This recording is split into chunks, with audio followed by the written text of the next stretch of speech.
Welcome, friends, to our magical 30-day challenge. We are bringing you a new story every single day. This is day one. Once upon a time in a kingdom that sparkled under the golden sun, lived a young royal named Princess Anya. Princess Anna was very beautiful with hair like spun silk and eyes like sparkling emeralds. But she had one big flaw. She was incredibly vain, caring more about her pretty dresses and jewels than about the people of her kingdom. Her bedroom was filled with 100 mirrors, reflecting her own face back at her from every single angle. Every morning, her maids would brush her hair for hours until it shone perfectly in the morning light. No. Watch the luster near the bottom. Honestly, are you even trying? She had a mountain of silk gowns in every color of the rainbow. Yet, she always complained she had nothing to wear. This pink is too pale, and this blue is too bright. I need something that makes me shine like a star. Her father, the king, loved her dearly, but he worried that her heart was becoming as hard as the diamonds she loved. He decided to give her a special gift for her birthday, hoping it would teach her a lesson about true value. The king entered her room holding a small, unassuming velvet box, which looked quite plain compared to her other treasures. Happy birthday, Anna. This is a very special necklace. It shines brightest only when the wearer's heart is kind. Anna snatched the box eagerly, ignoring her father's wise words, and popped the lid open with a snap. Inside lay the most magnificent necklace she had ever seen, made of 1,000 tiny shifting blue crystals. She gasped in delight, lifting the heavy jewels from the box and holding them up to the sunlight. The crystals caught the light and scattered rainbows across the room, dancing on the walls like magic. Anna immediately fastened the necklace around her neck and ran to the largest mirror to admire herself. It is perfect. I am the most beautiful princess in the world. Everyone will envy me. She spent the entire afternoon posing in front of the mirror, turning this way and that. As the day turned to evening, the room grew warm. So Anna opened the tall balcony windows to let in a breeze. She took off the necklace to rest her neck, placing it carelessly on the marble windowsill. Then, feeling tired from a long day of admiring herself, she lay down on her bed and fell into a nap. While she slept, a mischievous magpie with shiny black feathers landed softly on the balcony railing. The bird cocked his head, spotting the glittering blue necklace resting unguarded on the sill. Magpies love bright and shiny things, and this was the shiniest thing the bird had ever seen. With a quick hop and a flutter of wings, the magpie swooped down and snatched the necklace in its beak. The bird launched itself into the air, the heavy necklace dangling from its beak, sparkling in the twilight. It flew over the castle walls, over the royal gardens, and headed towards the deep forest beyond. But the necklace was heavy, much heavier than the twigs and foil the bird usually carried. As the magpie flew over a humble woodcutter's cottage, its jaw grew tired, and it opened its beak. The necklace fell from the sky, tumbling down through the leaves of a large oak tree. Back at the castle, Princess Anna woke up and stretched, ready to put her beautiful jewelry back on for dinner. She walked to the windowsill, reaching out her hand, but her fingers touched only cold, empty marble. She looked down, blinking in confusion, and saw nothing but a black feather. The necklace was gone. Panic seized her. She threw the heavy velvet curtains aside and looked on the floor, but it was not there. My necklace, my beautiful necklace, it's gone. Someone has stolen it. Her screams echoed through the castle halls, bringing servants and guards running from every direction to see what was wrong. Anna was in a fury. She pointed fingers at her innocent maids, accusing them of thievery without any proof. How dare you ruin my gown? This is completely unacceptable. You two are utterly useless and will be punished severely for this. You took it, or you searched the room. Search the cackle. Search everyone. The guards turned the room upside down, emptying drawers and looking under rugs, but they found nothing. The king came in to see what the commotion was, looking disappointed at his daughter's rage. I cannot believe this mess. Clean it up immediately, all of you. Anya, calm down. It is just a thing. Things can be replaced, but your dignity cannot. But Anna would not listen. She threw herself on her bed and wept, not for the gift, but for her lost beauty.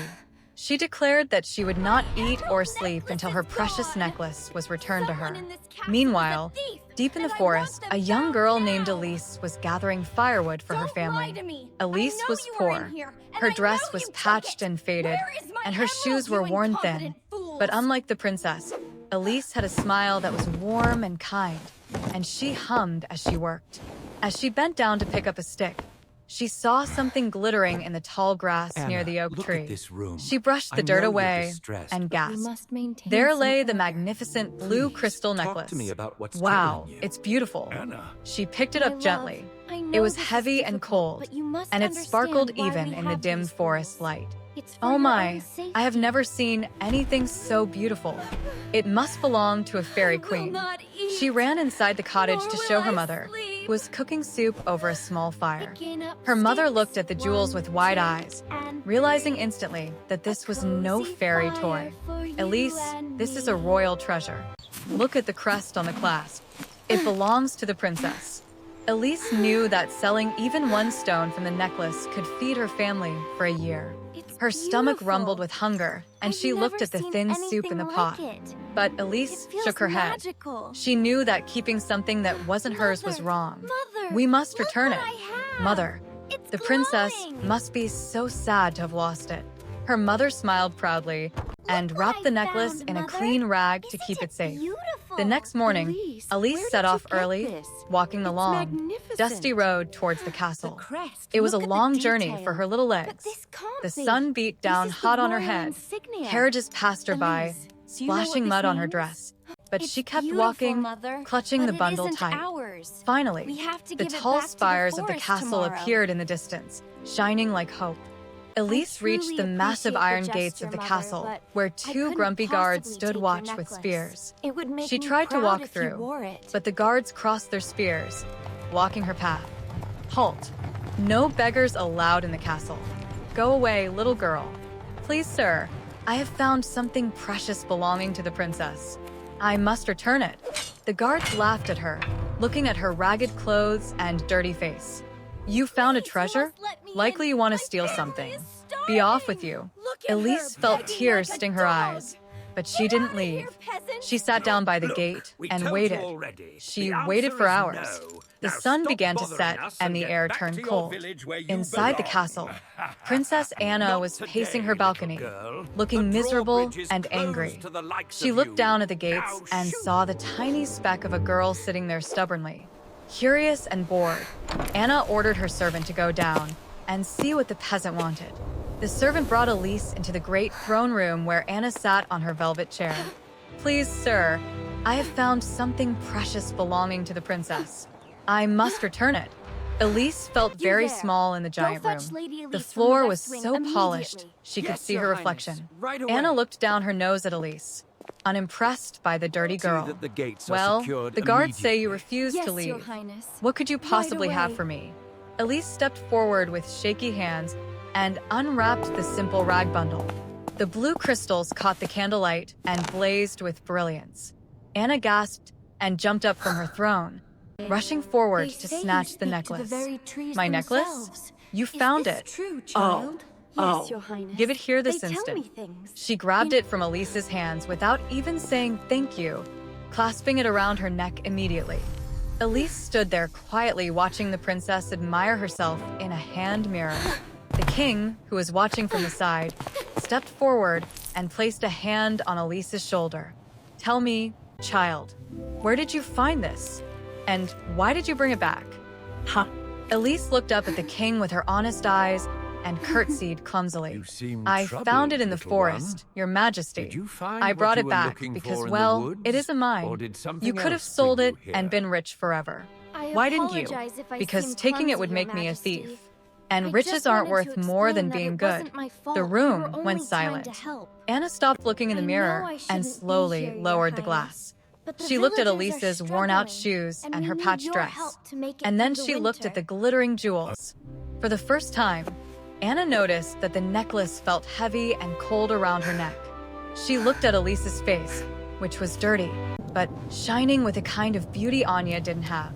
Anna felt a strange feeling in her chest. It was shame. Slowly, Princess Anna undid the clasp of the necklace and took it off. She walked over to Elise and took the poor girl's rough hands in her own hands. You walked all this way to return this to me, even though I was rude and selfish. Anna looked at the necklace, then handed it to her father, the king. Father, please sell this necklace. Take the money and use it to help families like hers. The king smiled, a true, proud smile that lit up his face brighter than any diamond. But Anna wasn't finished. She took a beautiful silk shawl from her own shoulders. She wrapped the warm shawl around Elise, covering her tattered dress. And please stay for dinner. You are my guest of honor tonight. That evening, the princess and the woodcutter's daughter sat at the long table together.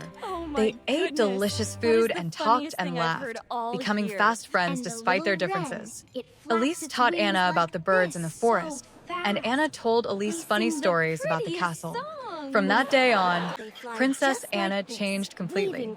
She stopped spending hours in front of the mirror and started spending time helping her people. She often visited Elise in the forest, not wearing silk, but wearing simple clothes for walking. The king kept his promise and used the necklace's value to build new houses and schools. Anna realized that her father was right about the gift he had given her. Anya, look. Hello, Anna. Welcome. The necklace had indeed taught her a lesson about true value. She learned that kindness shines brighter than any crystal, and a good friend is more precious than gold. I still can't believe you gave me this dress, Anna. It's beautiful. Nonsense. It suits you perfectly, dearest sister. And so the princess who once loved only herself became the queen who loved everyone, and they all lived happily ever after. Did you love this magical tale? Please like, share, and subscribe. Friends do like and subscribe channel.